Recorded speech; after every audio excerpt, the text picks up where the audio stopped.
Comrade Sarampalli Mallareddy గారు ఈరోజు ఉదయం నిమ్స్ హాస్పిటల్ హైదరాబాద్లో అనారోగ్యంతో తుది శ్వాస విడవటం జరిగింది. ఆయన చనిపోవడం అనేటటువంటిది తెలంగాణ రైతు సంఘానికి అట్లాగే సిపిఎం పార్టీకి తీరని లోటుగా మేము భావిస్తూ ఉన్నాం. వాళ్ళ యొక్క కుటుంబానికి ప్రగాఢ సానుభూతి తెలియజేస్తూ ఉన్నాం.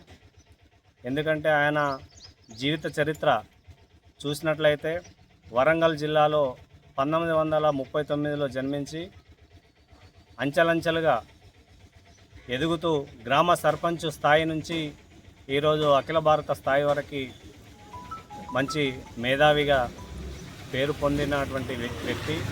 అంతేకాదు భూ పోరాటం ఎట్లా చేయాలనేటటువంటిది కూడా ఈరోజు మాకందరికి కూడా నేర్పినటువంటి ఘన చరిత్ర ఆయనకు ఉంది.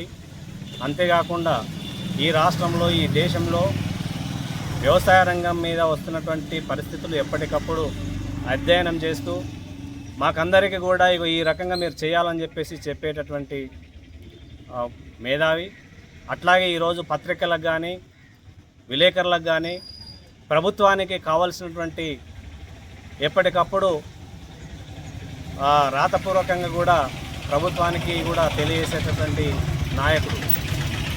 నిరంతరంగా అధ్యయనం చేసి ఈరోజు ఈ దేశంలో ప్రాజెక్టుల యొక్క పరిస్థితి ఏంది, ఏ ప్రాజెక్టు ఎట్లా కడితే బాగుంటుంది, దానికి కావలసినటువంటి ఎన్ని ఎకరాల పంట మనకు చేతికి వస్తుంది అనేటటువంటి సాగునీటి ప్రాజెక్టుల విషయంలో కానీ అట్లాగే పంటల మార్పిడి విషయంలో కానీ వాతావరణ పరిస్థితులకు అనుకూలంగా ఈరోజు పంటలు ఏ రకంగా వేయాలనేటటువంటి నిరంతరంగా అధ్యయనం ఎప్పటికప్పుడు ఈరోజు ప్రజెంట్ వరకు కూడా అధ్యయనం చేస్తూ అటు ప్రభుత్వానికి అట్లాగే ఈరోజు రైతు సంఘం కార్యకర్తలకు కూడా ఉత్సాహపరిచే విధంగా మరి ఉన్నటువంటి నాయకుడు ఈరోజు మన మధ్య లేకపోవడం అనేటటువంటిది చాలా బాధాకరం.